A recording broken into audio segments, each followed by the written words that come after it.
Buenos días, soy Rafael Rivas Santisteban de la Universidad de Barcelona y hoy les presento nuestro trabajo titulado Endocannabinoides y sistema renina-angiotensina en el estriado, integración heteromérica y regulación del calcio. En esta investigación demostramos cómo dos receptores integrantes de estos complejos sistemas de señalización forman heterómeros funcionales que regulan la homeostasis del calcio con implicaciones directas para la enfermedad del Parkinson. Para entender nuestro trabajo, me gustaría comenzar haciendo una breve introducción a los receptores de acoplado proteína G o GPCR. Como pueden observar en el esquema, la estructura típica incluye tres bucles extracelulares y tres bucles intracelulares, un centro endotérico principal de unión a ligando y generalmente algún sitio alostérico o modulador.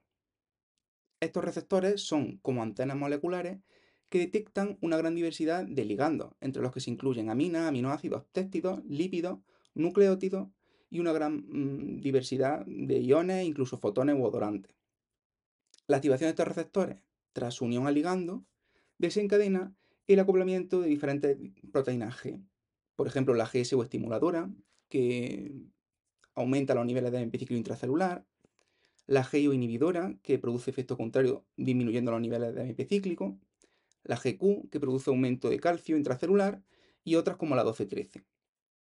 La regulación de estos segundos mensajeros, como el calcio y el AMP cíclico, desencadena una gran variedad de respuestas fisiológicas que desencadenan una gran cantidad de respuestas biológicas, entre las que se incluyen la regulación y la diferenciación celular, por ejemplo, y la neurotransmisión e incluso la muerte. Para hacernos una idea de la importancia del estudio de los GPCR en la actualidad, observen esta estadística donde se observa un crecimiento exponencial desde el 97 del número de publicaciones que incluyen a esta clase de receptores.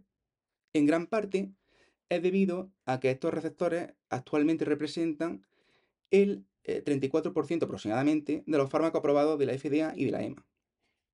De estos fármacos me gustaría resaltar que el 62% son compuestos orgánicos sintéticos y el 53% aproximadamente actúa como agonista, es decir, activando estos receptores. Por tanto, como podemos ver, los GPCR son claramente la clase de proteínas más exitosa como diana farmacológica en la actualidad. Un concepto que está adquiriendo una gran importancia para el estudio de receptor acoplado a proteína G es el agonismo sesgado, es decir, que no todos los ligandos activan los receptores de la misma manera. Un ligando balanceado activa tanto vías de la proteína G como la beta-arrestina equitativamente, por poner un ejemplo. Sin embargo, los ligandos sesgados muestran cierta preferencia. Como podéis ver en los ejemplos de los ligandos B y el ligando C, algunos activan preferentemente una vía de señalización en lugar de otra. Esto tiene una gran relevancia terapéutica, puesto que permiten separar efectos deseados de efectos adversos de un determinado compuesto, optimizando por ello el perfil farmacológico. Ahora bien, en el contexto patológico, la investigación de los receptores acoplados a proteína G puede utilizarse para buscar nuevas terapias frente a enfermedades tan importantes y tan prevalentes como la actualidad, como el Parkinson. En esta patología, de hecho, hay una gran afectación en estructuras clave de los ganglios basales, incluidos putamen, núcleo caudado, núcleo subtalámico y globo pálido. La patogenia que da lugar a esta enfermedad involucra tres mecanismos moleculares principalmente agregación proteica de alfa-sinucleína, dando lugar a los cuerpos de Lewy, una disfunción en el complejo del proteasoma, que da lugar a acumulación de desechos proteicos, y la disfunción mitocondrial. Todo ello contribuye a la muerte neuronal y a el deterioro de la vía nigroestriatal dopaminérgica. En este contexto es donde estudiaremos la expresión y funcionalidad de los GPCR de nuestro estudio. De hecho, el primero de los protagonistas de nuestro estudio es el sistema endocannabinoide. Este sistema se compone por los receptores cannabinoides, que incluyen el receptor CB1, que es el GPCR más abundante del sistema nervioso central, junto al CB2 y el GPR55. En nuestro estudio nos centraremos en el CB1. Pero además el sistema endocannabinoide también incluye otros componentes, como los compuestos endocannabinoides, principalmente la anandamida y el 2-arquidonilglicerol, y, por supuesto, debe incluir las enzimas reguladoras encargadas de la síntesis y degradación de estos compuestos endocannabinoides. Este sistema es crucial para la neuroprotección, control motor y plasticidad sináptica. Otros estudios ya publicados han reportado cómo en modelos de Parkinson varios cannabinoides han demostrado efectos neuroprotectores, por lo que son una terapia farmacológica muy interesante de cara a la terapia del Parkinson. El segundo gran protagonista es el sistema renin-angiotensina. Este sistema principalmente tiene dos brazos con funciones opuestas. El brazo perjudicial, mediado por el receptor de angiotensina 2 tipo 1, el AT1. La activación de este receptor promueve vasoconstricción, inflamación, estrés oxidativo. Y en cambio, el otro brazo, el brazo protector, está mediado por el receptor de angiotensina 2 tipo 2, el AT2, el MAS y receptores relacionados con MAS. La activación de estos receptores produce efectos opuestos al AT1 al ser activado. En el cerebro, concretamente, la hiperactivación del receptor AT1 se asocia con neuroinflamación y muerte neuronal. En Parkinson ya se ha descrito el AT1 sobreexpresado en el estriado. Por tanto, nos llevó a investigar su papel en esta patología. Una vez conocidos los protagonistas de nuestro estudio, me gustaría destacar que estos no actúan siempre solos. Es decir, los GPCR pueden interaccionar entre miembros del mismo tipo, formando homodímeros, o incluso pueden formar complejos heteroméricos formados por GPCR de distintas familias, en el caso del heterodímero. Esto es realmente interesante, puesto que su señalización no es simplemente la suma de las funciones individuales de los receptores que forman estos complejos, sino que surgen propiedades emergentes completamente nuevas, lo que abre oportunidades terapéuticas únicas para crear nuevas dianas farmacológicas con perfiles de señalización únicos. Nos planteamos los siguientes tres objetivos específicos. El objetivo 1, detectar la posible colocalización entre los receptores AT1 y CB1 y validarla como interacción física en el estriado. Objetivo 2, caracterizar la funcionalidad del heterómero AT1-CB1 en un sistema heterólogo de expresión como pueden ser las HEC y en neuronas estriatales incluyendo la vía de señalización GI-AMP cíclico, GQ calcio y fosforilación de masquinasa. Y finalmente, evaluar si los cambios de expresión del heterómero AT1-CB1 en un modelo animal de la enfermedad del Parkinson y tras el tratamiento con levodopa puede inferir relación con susceptibilidad a disquinesia. Bien, comenzamos nuestro estudio realizando una inmunocitoquímica en células G transfectadas, donde detectamos el AT1 mediante un marcaje con anti-RLUC, puesto que lo transfectamos fusionado a esta proteína. Además, el CB1 lo transfectamos fusionado a la proteína fluorescente IFP. Por tanto, era posible detectarlo directamente. Podemos observar cómo en células que coexpresan ambos receptores podemos detectar en amarillo cómo hay una superposición, una colocalización de ambos receptores. Sin embargo, la prueba definitiva de que estos dos receptores, el AT1 y el CB1, interaccionan, la obtuvimos mediante ensayo de transferencia de energía por bioluminiscencia o BRET, donde transfectando cantidades constantes del receptor fusionado a la renina luciferasa y cantidades crecientes del receptor AT1, fusionado a la proteína fluorescente GFP2, obtuvimos una curva de saturación. Esta curva hiperbólica demuestra que hay una interacción específica entre estos dos receptores y que por tanto sí que existen heterómeros formados por AT1 y CB1. El control negativo se realizó con AC2 fusionado a GFP2, que es una de las enzimas más importantes del sistema de renina-angiotensina, y obtuvimos una regresión lineal confirmando que nuestro ensayo era específico y que no había interacción entre AC2 y CB1. Una vez demostrada la formación del heterómero AT1-CB1, realizamos ensayos para su caracterización funcional. ensayos de determinación de epiciclo intracelular en células individuales, donde cada agonista activa su receptor.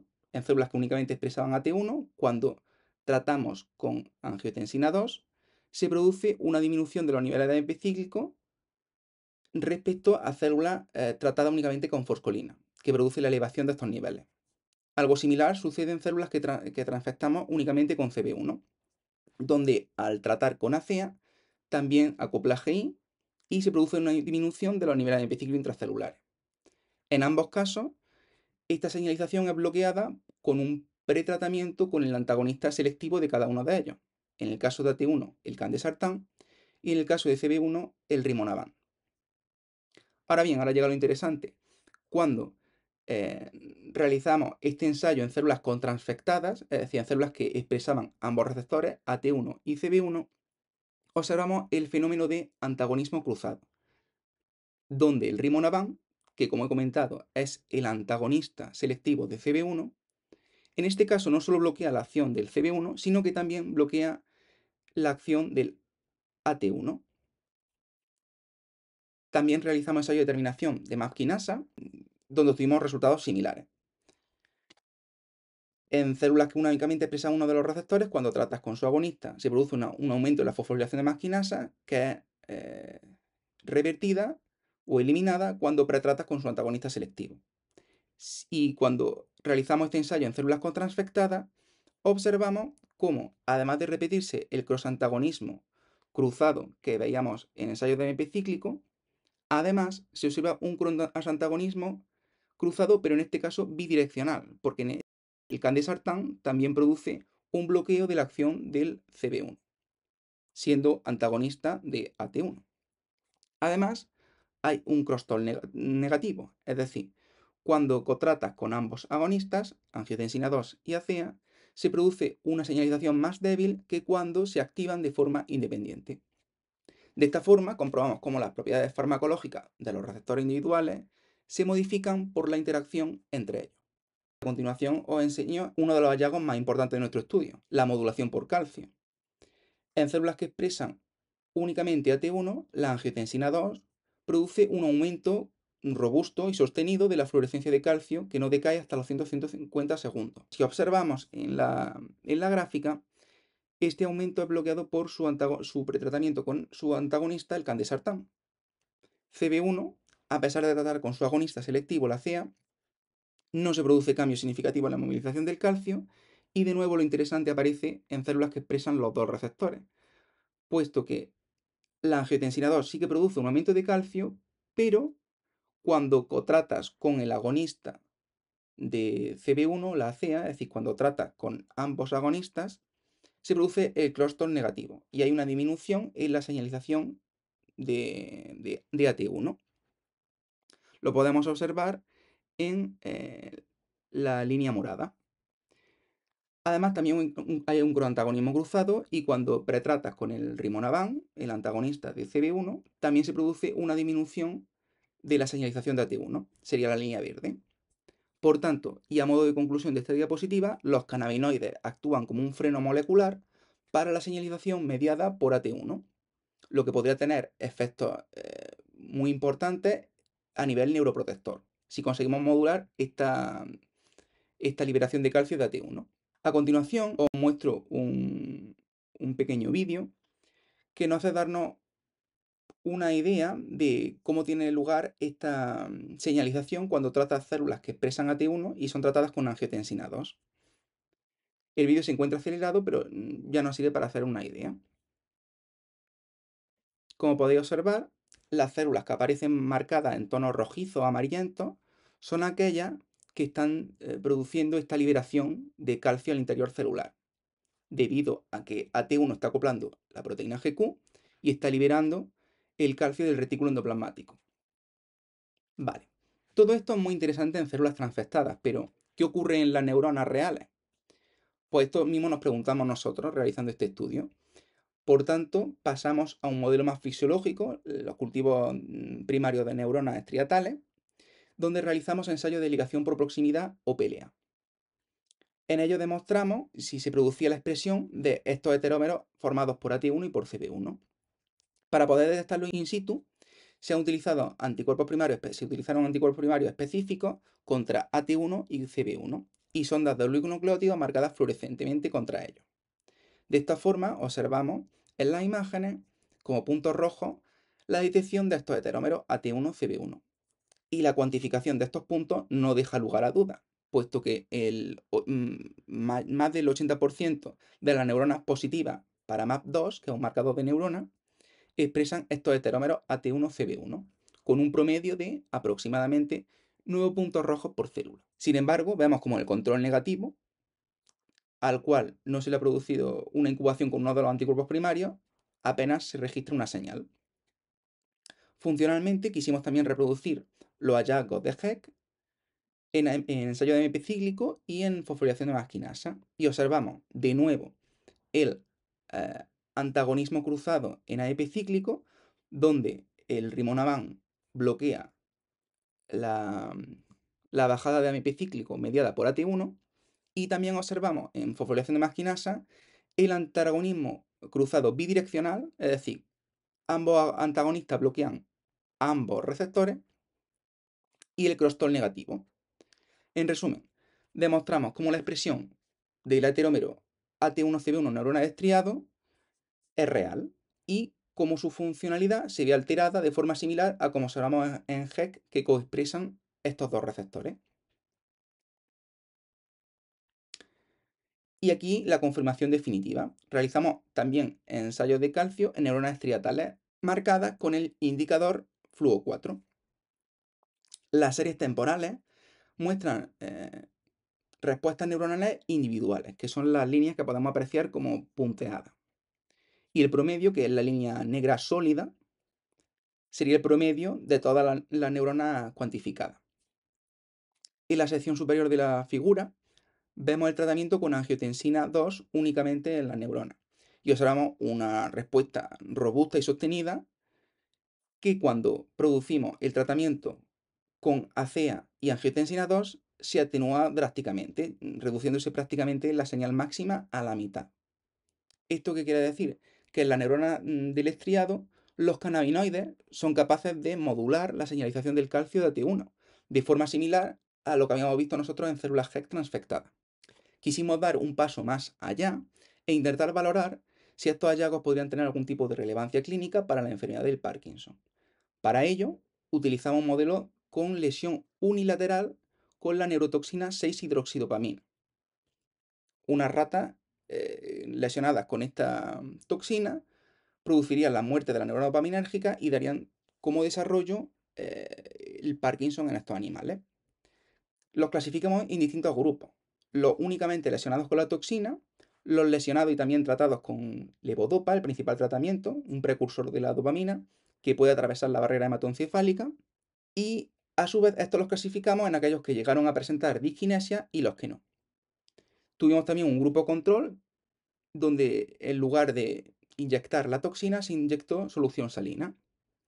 En la tinción podemos observar cómo la tinción de tirosina hidroxilasa en los tres grupos lesionados se pierde la práctica totalidad de la neurona dopaminérgica. Ya casi no hay marcaje en el hemisferio lesionado, lo que evidencia la muerte de estas neuronas. Esto no sucede en el control no lesionado. Realizamos ensayos de PLA para detectar el heterómero en secciones striatales en los distintos grupos de las ratas que he comentado. Y observamos cómo hay una expresión importante del heterómero AT1-CB1 en neuronas de estas secciones striatales en ratones no lesionados, cómo baja significativamente esta expresión cuando se produce la lesión con 6-hidroxidopamina, cómo baja aún más esta expresión cuando se trata con levodopa y no se presentan diskinesias, y de forma sorprendente se observa cómo se recupera parcialmente la expresión de estos heterómeros cuando desarrollan los movimientos involuntarios o disquinesia. Este hallazgo es contraintuitivo en un principio, puesto que los animales que desarrollan disquinesia muestran esta recuperación de los heterómeros AT1-CB1. Sin embargo, esto puede dar a entender o sugiere que estos compuestos son parte de un mecanismo compensatorio que representa un intento del cerebro de restaurar el equilibrio y recuperar la homeostasis del calcio por un AT1 que, como he comentado anteriormente, se encuentra desregulado, generalmente se encuentra sobreexpresado. En base a todo lo expuesto y sintetizando nuestros hallazgos principales, me gustaría leer las siguientes conclusiones. La primera de ellas es que demostramos la formación de los heterómeros AT1-CB1 tanto en GES como neuronas estriatales nativas. La segunda, que la activación de CB1 con ACEA atenúa el aumento de calcio mediado por AT1, indicando un control del acoplamiento de GQ y homeostasis del calcio estriatal a través del heterómero AT1-CB1. Y finalmente, que el heterómero estudiado, AT1-CB1, disminuye tras lesión con 6-hidroxidoamina, se reduce aún más con el tratamiento de levodopa cuando no se produce la disquinesia y se recupera parcialmente cuando sí que aparecen estas disquinesias, sugiriendo compensación biológica y posicionándolo como una diana para modular la disquinesia inducida por levodopa. Los hallazgos de estas investigaciones fueron publicados en la revista NPJ Parkinson Disease el 15 de noviembre de 2024 y destacados por la editorial Nature en junio de este mismo año. No puedo concluir esta presentación sin agradecer a todo el equipo que ha hecho posible este trabajo y por supuesto también agradecer a las instituciones colaboradoras, como puede ser la Universidad de Barcelona, la de Santiago de Compostela, Cibernet y por supuesto la Universidad de Oviedo por darme la oportunidad de poder presentar nuestra investigación. Eso es todo. Muchísimas gracias por vuestra atención.